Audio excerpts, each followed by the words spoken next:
मुक्त कहानी पद्मा सचदेव। 2 कमरों का घर भाएं भाएं कर रहा था। रसोई के आगे छोटी सी बालकनी में औंधे पड़े बर्तनों की तरह ही संध्या दोनों हाथों में चटाई को भींचकर गुच्छू मुच्छू सी पड़ी थी। उसके हाथों की टूटी कांच की चूड़ियों के टुकड़े जमीन पर लावारिस लाशों की तरह पड़े हुए थे। कलाई पर जमा खून और खरोंचे देखकर उसे अपनी सोने की चूड़ियां फिर याद आ गईं।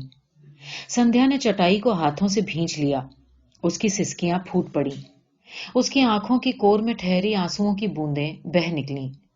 उसके तार तार हुए कपड़े गुजिश्ता रात की कहानी कहने लगे। बारिश अब थम चुकी थी। सिर्फ हवा में उसकी खुशबू थी या चिपचिपाते हुए माहौल में मुंडेरों पर ठहरी बूंदें, पत्तों पर विश्राम करते जलकण और कहीं कहीं बच्चों की तरह लुढ़क जाने पर टप्प से शोर करता जल। उसे अचेतावस्था में मानो फिर से सुनाई दिया। ठक ठक ठक। उसने अपने होंठ भींचकर चटाई और जोर से पकड़ ली और होठों से हिकारत के साथ लफ्ज फूटे। फिर आया होगा हरामी। आंसू जोर जोर से बहने लगे। नाक के द्वार पूरी तरह से बंद थे। सिसकियों से उसकी छाती ऊपर नीचे हो रही थी। उसे लगा ठक ठक फिर हुई है। हिम्मत करके उसने चटाई छोड़कर अपनी दुखती बाहें फैलाई। कड़ कड़ की आवाज ऐसे हुई जैसे किसी दरख्त की टहनी टूटी हो। दर्द की एक लहर के साथ खरोंचों पर बने निशान खिंचकर बहने लगे। खून, लाल लाल खून। उसने उन कतरों को देखकर कहा, मां, मां, मैं हार गई हूं। मैं अपने बेटे से हार गई हूं मां। सुबकते हुए फिर उसने बेमन से कहा, हां मां, वैसे ही जैसे कभी तुम मुझसे हार गई थी। वक्त अपना बदला ले रहा है। जानती हो मां, उसने क्या लिखा है? संध्या ने अपनी सुबकी को दुपट्टे से आंचल में ढकते हुए कहा, हां मां, हां, यही लिखा है उसने। तुम्हारे पप्पू ने ये लिख दिया मां, सुनोगी? तुम्हारा कलेजा मुंह को आ जाएगा। उस पर हाथ रखो और सुनो। तुम्हारे पप्पू ने कई कुछ लिखने के बाद ये भी लिखा है कि पापा की आदतें बिगाड़ने में तुम्हारा ही हाथ है मां। सुन रही हो? कितनी बड़ी बात लिख गया तुम्हारा पप्पू। तुम चाहे न कहो, पर मुझे याद है, इसकी उम्र की थी मैं तो मैंने भी तुम्हें यही कहा था। तब मैं कहां जानती थी कि मेरा बच्चा भी कल मुझसे यही कहेगा। अपने वक्त का हर कोई सिकंदर होता है मां, आने वाले वक्त से बेखबर, जाने वाली बहार से अनजान और मोड़ पर गिरे पहाड़ से अनभिज्ञ। मां, इसके भरोसे मैंने इसके बाप का हर जुल्म सहा, और तुम्हारी शर्म से मां, तुम्हारी शर्म और लिहाज के चप्पुओं से मैं वक्त की लहरें पीछे धकेलती रही। मैं जानती थी अगर पप्पू के बापू के जुल्मों का तुम्हें पता लग गया तो तुम बचोगी नहीं। तुम्हारे मरने का मुझे दुख न होता, पर इस बात का दुख मुझे जरूर होता कि तुम वो सब कुछ जानकर मरी हो जिसे छुपाने के लिए मैं ये दुख बर्दाश्त करती रही। नहीं तो मैं बेटे की मां थी, 2 वक्त की रोटी कमा लेती, अपना बेटा भी पाल सकने योग्य थी। अस्पताल का क्वार्टर भी मेरे ही नाम है। क्या सिर पर छत और चूल्हे में आग होने के बाद भी आग में जिंदा रहना जरूरी है? तुम्हारे घर का चूल्हा भी तो तुम्हारे ही दम से चलता था मां। एक गाय पाल कर उसका दूध बेचकर तुम आज इतने बड़े तबेले की मालकिन हो गई। बचपन में जब मैं तुम्हें गाय का दूध दूहते ही थानेदार के घर लोटा लेकर जाते देखती, मुझे तुम पर बड़ा गुस्सा आता था। पेट भर दूध मिलने पर भी मैं खुद सारा दूध पी जाना चाहती थी। वो हमारी कपिला गाय का दूध था ना। एक बार जब तुम दूध लेकर गई थी, तब मुझे बापू ने कहा था, तुम्हारी माँ ऐसी ही है, उसे अपनों से ज्यादा दूसरों का ध्यान रहता है। मुझे तुम पर बड़ा गुस्सा आया था माँ, पर यह ख्याल नहीं आया कि घर में बापू क्यों नहीं आटा लाते, तुम क्यों लाती हो।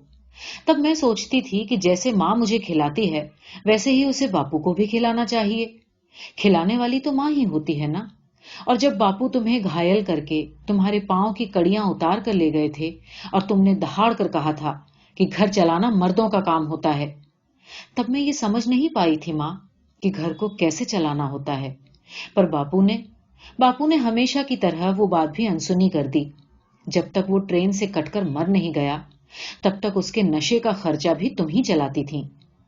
वो तुम्हें इतना मारता था, गाली देता था, फिर भी तुम उसे खाना देती थी। एक बार जब मैंने सहम कर तुम्हारे दरवाजे की ओट से तुम्हें देखा था, तब साथ वाली मौसी ने तुम्हारे घावों पर हल्दी चूना लगाते हुए कहा था, جانے دے بنتی، اسی کی بدولت تو گلابی دوپٹہ اوڑھ کر چوک میں بیٹھ کر پھلکے بناتی ہے. دوسری عورت کے پاس جاتا ہے تو جانے دے، تمہارا کیا دے آتا ہے؟ کتا ہے کتا. تم نے گھائل شیرنی کی طرح سیدھے بیٹھ کر کہا تھا. میرے پاؤں کی کڑیاں اسے دے کر آیا ہے، اور اب جو چوڑیاں اڑانا چاہتا ہے وہ سندھیا کی نانی نے اس کے لیے دی ہیں. روز میرے ہاڑ توڑتا ہے.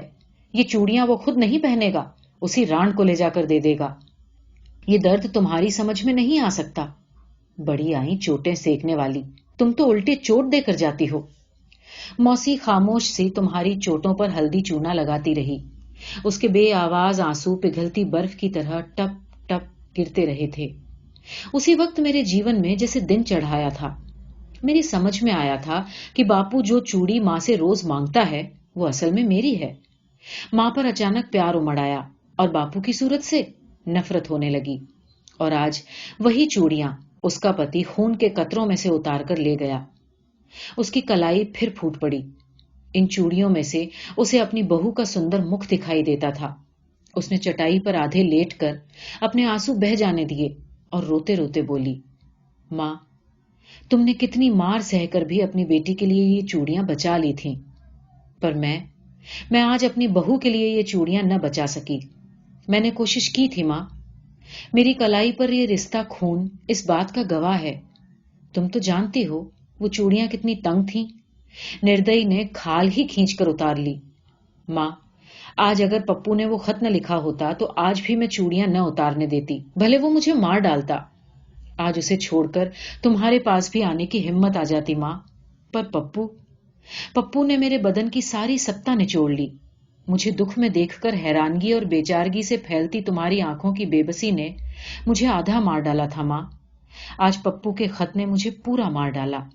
اگر تمہاری بے چارگی کو سہ پاتی ماں تو اس راکشس کو تبھی چھوڑ دیتی جب اس نے مار مار کر میرے پیٹ کے بچے کو ختم کر دیا تھا. وہ لڑکی تھی ماں، میں لڑکی کی ماں ہونا چاہتی تھی، پر پھر میں نے کبھی بچہ نہیں ہونے دیا.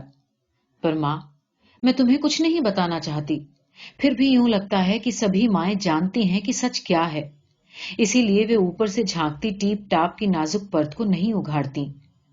دیوالی کے دن جب اس نردئی نے میری باہ توڑی تھی تب میں نے تم سے کہا تھا کہ میں باتھ روم میں پھسل گئی تھی، پر تمہاری آنکھوں میں جھانکتا اوشواس میری کھلی اڑاتا رہا. میں جب بھی تمہیں اس کے بارے میں بتانا چاہتی، بھگوان کے آگے گڑ گڑا کر میرا سکھ مانگتی، تم آ کھڑی ہوتی اور تمہارے گرہار مجھے یاد آتے. بھگوان، میری سندھو کو سکھ دینا، جو میں نے دیکھا ہے وہ اسے نہ دکھانا. مجھے ہمیشہ یہی جملہ یاد آتا اور دہلیز کے باہر بڑھتا میرا قدم ہمیشہ ٹھٹک کر رہ جاتا. ماں، تم میرے لیے، میرے بھوشیہ کے لیے باپو کا اتیاچار سہتی رہی، پر میں نے یہ سب اتیاچار تمہارے لیے سہے ماں. ہمیشہ بھگوان کے آگے میرے سکھ کے لیے تمہارا گڑ گڑانا میری راحت کے دروازے بند کرتا رہا. شادی سے پہلے جب میں شفا خانے سے دیر کر کے لوٹتی تھی تب تمہارے چہرے پر پھیلی گھृنا، غصے اور حکارت کی تاب میں نہ لا سکتی تھی. تمہاری طرف پیچھ کر کے بولا گیا جھوٹ بھی مجھ پر کسی شہدے کی ٹپنی کی طرح ہنستا رہتا تھا. پھر بھی ایک بار تم نے اپنی ساری گھृنا پی کر مجھے سمجھانے کی آخری کوشش کی تھی، سندھو، یہ کمپاؤنڈر اچھا آدمی نہیں ہے. اب تمہیں کیا بتاؤں، رب ہی تمہارا رکھوالا ہے. غصے سے ابلتی میں کہیں یہ بھی جانتی تھی کہ عورتیں دبے سور میں رگھو کی باتیں کرتی ہیں، پر رگھو نے اپنی آنکھوں میں محبت کی چاشنی بھر کر مجھے کہا تھا، سندھو، میں تو غم غلط کرنے کے لیے کبھی کبھی 2 گھونٹ شراب ضرور پیتا ہوں، پر کسی عورت کی طرف آنکھ اٹھا کر میں نے کبھی نہیں دیکھا. جب تمہارے گاؤں کی لڑکیاں ابورشن کروانے آ جاتی ہیں تب مجھے بڑی دیا آتی ہے. اب دیکھو نا، رحمتوں ابورشن ہی کروانے آئی تھی. جب میں اسے ابورشن کی ٹیبل پر لے گیا تو اس نے شور مچانا شروع کر دیا کہ میں اس کی عزت لوٹنا چاہتا ہوں. ارے کون سی عزت؟ دیکھو سندھو، کتنا جھوٹ ہے. اگر میں سچائی بتا دوں تو کیا کوئی اسے گاؤں میں رہنے دے گا؟ نہیں نا. بس یوں سمجھو کہ مجھے ترس آ گیا. لوگوں کے منہ میں نہیں بند کروا سکتا. تب میرے من میں ایک سوال اٹھا تھا، اگر اس نے ابورشن نہیں کروایا تو پھر اسے بچہ کیوں نہیں ہوا؟ پر اس طرح کی فضول کی باتوں کو محبت کا طوفانی ریلا پیچھے دھکیل دیتا تھا. جب سندھو گاؤں میں 10ویں پاس کرنے والی پہلی اکیلی لڑکی تھی तब इसी रघु ने दौरे पर आए डॉक्टर को कहकर इसे नर्स की ट्रेनिंग के लिए भिजवाया था। तब तो तुम भी खुश थी माँ, पर तुम और मैं दोनों ये नहीं जानती थी मुझे ट्रेनिंग पर भिजवाकर ये बरसों मास्टर की बेटी को शादी का झांसा देता रहा, और जब उसकी शादी हो गई तो उससे पैसे ऐंठता रहा। ये खुद मुझे मास्टर की बेटी ने बताया था, पर तब मुझे रघु के सिवा कुछ न दिखाई देता था। पर हाँ, हमारी शादी के बाद रघु ने उसे ब्लैकमेल करना बंद कर दिया। ब्लैकमेल तुम नहीं समझोगी माँ, तुम सारी उम्र ब्लैकमेल होती रही हो। तुम्हें तब न समझ आया, अब क्या समझ आएगा? क्या क्या बताऊं माँ, ये सब जिल्लत की कहानियां हैं। तुम न सुनो तो ही अच्छा है। डॉक्टर वर्मा के साथ जब इसने मुझे तोहमत लगाई तो मैंने घृणा और गुस्से के मारे अस्पताल जाना बंद कर दिया। थोड़े दिनों के बाद जब 2-3 फाके लगने लगे तो मुझे फिर से नौकरी पर जाना पड़ा।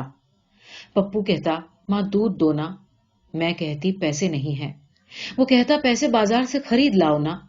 मुझे उसकी बातों पर तरस भी आता और प्यार भी। पर इसका बाप उन दिनों फिर से गायब हो गया और मैंने अस्पताल जाना शुरू कर दिया। कोई भी डॉक्टर मुझे अपने वार्ड में नहीं रखना चाहता था। मैं अपराधिनी सी नौकरी पर जाती। इतनी बेहुरमती मैंने किसके लिए सही? तुम्हारे लिए माँ, और तुम्हारे इस पप्पू के लिए। और माँ, आज आज जानती हो उसने मुझे क्या लिखा है माँ? उसने मेरी जात को गाली दी है। उसने लिखा है कि मैं डॉक्टर वर्मा की रखेल थी। उसने लिखा है कि माँ मैं तुमसे नफरत करता हूं, मुझे ऐसी माँ नहीं चाहिए। और माँ, उसने ये भी लिखा है कि मैं नहीं जानता कि मैं किसका बेटा हूं। और मत पूछो माँ कि क्या क्या लिखा है। रघु पिछले 8-10 दिन से गायब था तो मैंने सुख की सांस ली थी। मेरे रसोई के बर्तन चमकने लगे थे, मेरे आंगन की धूप मीठी हो गई थी। मेरे घर से हवा सहमी, ठिठकी, झिझकती द्वार से लौटकर न जाती थी। भीतर आकर एक जवान लड़की की तरह झूमती थी, अटखेलियां करती थी। मेरे बाल बिखर कर मुझे छेड़ते थे और मैं खुशी से खिल जाती थी माँ। तभी पहले आई पप्पू की चिट्ठी और फिर आया ये यमदूत, तुम्हारा जमाता। तुम ठीक ही कहती थी माँ, यमदूत से ही जमाता बना है। इसने घर में घुसते ही घर की पूरी सांस रोक दी और बैठा भी नहीं। बादलों की गड़गड़ाहट की तरह बोला, जिस बेटे पर तुम्हें नाज था वो सब जान गया है। वो तुम्हारे मुंह पर थूकेगा भी नहीं। ला, अब ये चूड़ियां मुझे दे। अब तो उसकी बहू तुम्हारे गंदे हाथों की ये चूड़ियां कभी नहीं पहनेगी। ला, मुझे दे। कम से कम मैं इसका सदुपयोग कर सकता हूं। मैं स्तब्ध रह गई माँ। मुझे जितनी घृणा रघु पर आज हुई उतनी पहले कभी न हुई। पप्पू का रहस्य मेरे सामने खुल गया था। जिस पप्पू को सैंत सैंत कर रखा था, जिसके भविष्य के लिए मैंने अपना वर्तमान तक दांव पर लगा दिया, उसने मेरी उम्मीद का दिया बुझाने के लिए एक सांस भी इस्तेमाल न की। मेरा सारा मोह बह गया और उसके साथ ही बेदर्दी से रघु मेरे हाथ की सोने की चूड़ियां उतारता रहा। मैंने तो पप्पू को बाप से बचाकर रखना चाहा था, पर कहां बचा पाई मैं। संध्या फिर चटाई पर औंधी होकर लोटपोट हो गई और बड़ी बेचारगी से कहने लगी, मैं हार गई हूं मां, मैं सच्ची हार गई हूं। तुमसे सब कुछ छुपा कर रखने का जो मेरा संकल्प था वो भी हार गया है। अब तुम सब कुछ जान जाओगी मां, पर मैं कब तक फिसलती बात को पकड़ कर रखूं? तुम मर जाओ मां, ताकि मैं मुक्त हो जाऊं। मैं कब आजाद हो पाऊंगी? मां के मरने की बात अपने मुंह से सुनकर संध्या जोर जोर से बैन करने लगी। मां, मैंने तुम्हारे लिए क्या क्या कुछ नहीं सहा, क्या क्या कुछ नहीं सहती रही। मैं जानती थी कि रघु का असली चेहरा देखकर तुम बचोगी नहीं। पर मां, अब मैं थक गई हूं। मैं थक गई हूं मां। अब मुझे पप्पू की कोई शर्म नहीं, तुम्हारा कोई लिहाज नहीं।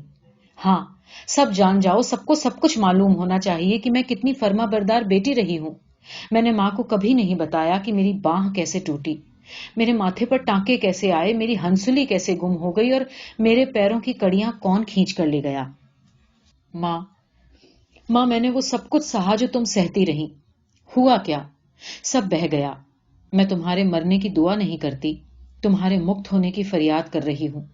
तुम्हारी मुक्ति में ही मेरी आजादी है मां। जिस दिन रघु ने बरामदे से पप्पू की दोनों टांगे लटकाकर फेंकने की धमकी दी थी, उसी दिन मैंने इसे तुम्हारे सफेद चांदी के रुपयों की पोटली थमाई थी। वो गुम नहीं हुई थी मां, इसी हरामी को उसकी दरकार थी। मैंने सच को छुपाने के लिए हमेशा तुमसे झूठ बोला। मेरे पास और कोई चारा नहीं था। ठक ठक ठक। इतनी हल्की ठक ठक रघु की नहीं हो सकती। अब तो उठना पड़ेगा। پتا نہیں اتنے منہ سویرے کون آیا ہے۔ سندھیا نے اٹھنے کی کوشش کی، دوپٹے سے چھلنی جسم ڈھکا اور لڑکھڑاتی ہوئی دروازے تک پہنچی۔ دوار پر تار والا کھڑا تھا۔ کبھی اس کی پتنی کی پہلی جچگی پر سندھیا نے رات بھر جاگ کر اس کی ڈلیوری کروائی تھی۔ تار والا بھونچک اسے دیکھتا رہا۔ اس نے ڈرتے ڈرتے کہا، بہن جی، کیا آپ بیمار ہیں؟ رات میں بھی 2 بار دوار کھٹکھٹایا، کسی نے کھولا ہی نہیں۔ میں نے سوچا آپ سوئی ہوں گی، صبح آؤں گا، تار لے لیجئے۔ سندھیا کے ہاتھ کانپنے لگے۔ یہ تار کہیں ماں کا تو نہیں؟ اس کے من میں کچھ گھڑکا۔ اس نے کہا، ماں تم مرنا نہیں۔ نہیں ماں، تم مرنا نہیں، میں تمہیں سب کچھ بتاؤں گی ماں، پر تم مرنا نہیں، مجھے تم سے بل ملتا ہے ماں۔ اس نے سوچ کر ڈرتے ڈرتے تار کھولا اور دیوار سے گھسٹتی گھسٹتی چوکھٹ پر بے ہوش ہو گئی۔